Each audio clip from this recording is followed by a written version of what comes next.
Okay, well, in anticipation of using the decomposition of a rational expression into its partial fractions as a means of helping us change the form of integrands such that they can actually be executed, I figured we would go ahead and just ignore the integrals for the first video and just do a partial fraction refresher, okay? Now remember, the whole process of dealing with partial fractions, you are uncommon denominatoring, okay? When we started this back in Algebra 2, I would give you, one rational expression plus another one, and you would get a common denominator and push them together, okay? Now you're going to be uncommon denominatoring, which means you want to identify what is going on in terms of the factors in that denominator, because then those factors are going to be the independent denominators of the several partial fractions which actually constitute this original rational expression. Okay? And this one just happens to be three very easy linear ones, and so I wanted to start out with this. Now remember, once we get to here, and I want to solve for A, B, and C, I can basically, what I want to do first is I want to multiply through by the common denominator, because if I don't have to deal with the denominator, then I don't want to, okay? And so when I multiply this first one by all three of these, the x's cancel, and the x plus 2 and the x minus 2 don't.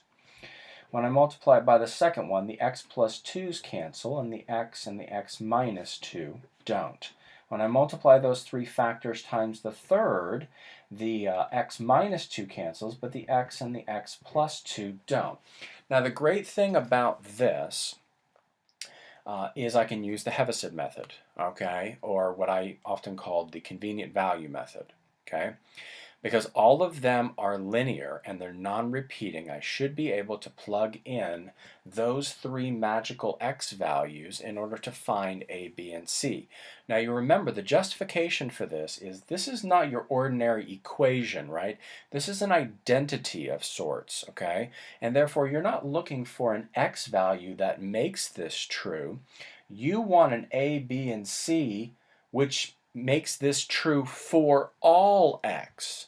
So if it's true for all x, then it stands to reason that it would be true for any x.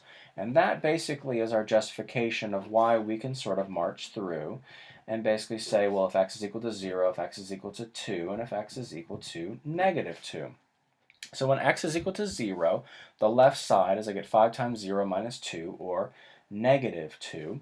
These two terms will cancel out because it'll have a factor of 0, and I'm going to get a times negative 4.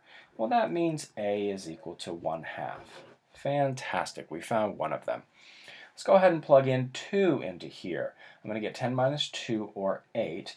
I know that 2 is going to make this term and this term 0 because it's going to make the x minus 2 factor into 0. That's kind of the point, right? And then I'm going to basically have 2 times 4, or c times 8, so c is equal to 1.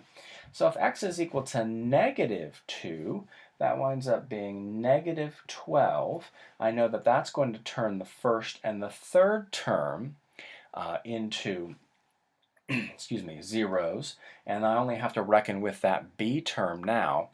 And if I plug in a negative 2 into here, it's going to be negative 2 times negative 4, or a positive 8. So b times a positive 8. And I'm going to wind up getting 12 over 8, negative 12. So that's negative 3/2 is equal to b. Okay? So 5x minus 2 over x cubed minus 4x is equal to 1/2 x plus negative 3/2 x plus 2 plus 1 over x minus 2. Now, the way that we usually did it, just to make it all nice and pretty, is we did it like this. wherever you want to put the fractions, it really doesn't matter to me. Okay, so this was what's called the Heaviside method. I think the guy's name was Heaviside. It's actually spelled, I think, like heavy side. So you kind of hope he, wasn't on the heavy side. That would just kind of be a really unfortunate last name at that point. But that is how we do it. Now remember, the other way that we would do it, if we couldn't do it this way, is we would have to do it by coefficient comparison. So we'd have to multiply all this out, combine like terms with the a, b's, and the c's, and then actually compare it to 0x squared plus 5x minus 2. Okay, and I'll go ahead and save that for the next example. But this is the baseline. This is the run-of-the-mill with linear non-repeating factors. Okay, so let's do an example with a repeating factor. So if I have x minus 1 and my factors in the denominator are those, I remember that a repeating factor, okay, is like that, right? And I won't go through the justification of why that is, but when we have a repeating factor, and so if it were cubed, if it were x minus 3 cubed, it would be b over x minus 3, c over x minus 3 squared, and then d over x minus 3 cubed, okay? From here, again, we multiply through by the common denominator. When I multiply these three factors, one of them repeating, by this first rational expression, the x plus 2 cancels, and the x minus 3 squared doesn't. When I multiply by the second term, one of the x minus 3's cancel, but the other one doesn't, and the x plus 2 certainly doesn't. When I multiply those three factors by the third one, I recognize the fact that both x minus 3's cancel, and I'm left with an x plus 2. Now I can use the convenient value method here, but what I need to realize is it's only going to get me 2 out of the 3, right? Because if I do if I do x is equal to 3, these two fall out, and I can solve for c. If I do x is equal to negative 2, these two fall out, and I can solve for a. But notice that b is still unsolved for. Okay, well, and it kind of, you can go ahead and solve for both of those here, and then keep going. But, let's go ahead and do it by coefficient comparison. Just because, we can, and that's a good review. Okay, and so we just multiply it all out, and we get ax squared minus 6ax plus 9a plus bx squared minus bx minus 6b plus cx plus 2c. And, you group them together. That's a plus b x squared plus negative 6a minus b plus c x plus 9a minus 6b plus 2c. And that, since it has a quadratic term, I want to set it equal to 0x squared plus 1x minus 1. Okay, well, I would go here first, because now you can go back and use the convenient value method and just sort of look to here, right? If I plug in x is equal to 3, that's going to be 2. And then, of course, this and this are going to go to 0. If I plug in 3, that's going to be c times 5. So c is equal to 2/5.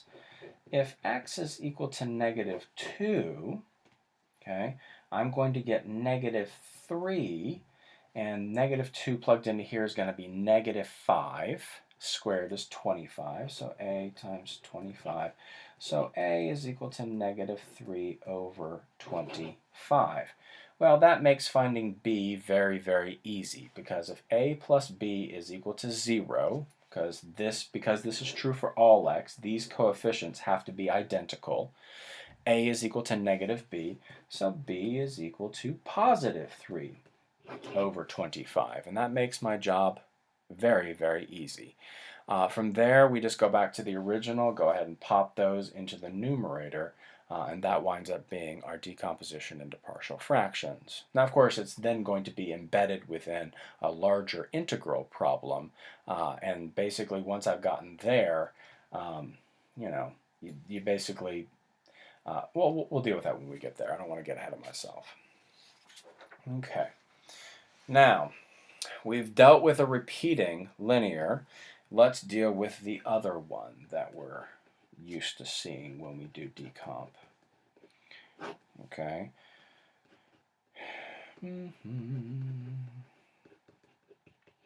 Okay. Now I see that that denominator is unfactored, but it has 4 terms, and when it has 4 terms, it's likely grouping. Okay. And so I have negative x squared plus 4x minus 5, and that winds up being x squared x minus 2 plus 1 times x minus 2. Or let's go ahead and put it down here, negative x squared plus 4x minus 5. And this is x squared plus 1 and x minus 2.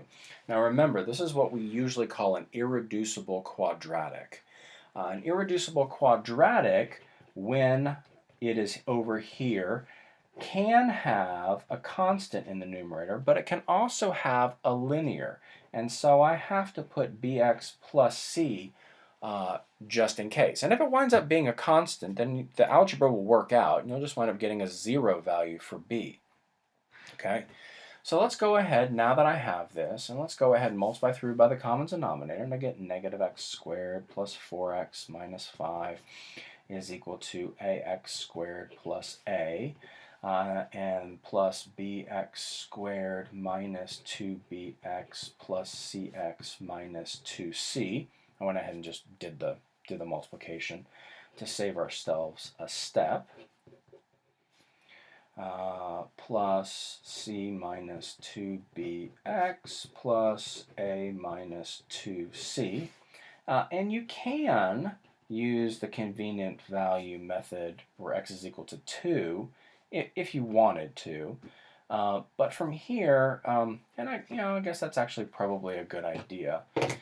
So I mean, if it's in here, then this is basically a times x squared plus 1. And this winds up being bx plus c times x minus 2. So if I wind up plugging in, if x is equal to 2, then over here on the left-hand side, you're going to get negative 4 minus 5 is negative 9. Negative 9 plus 8 is negative 1. And over here, you're going to wind up getting a... did I do that right? I think I did that right. Negative 4.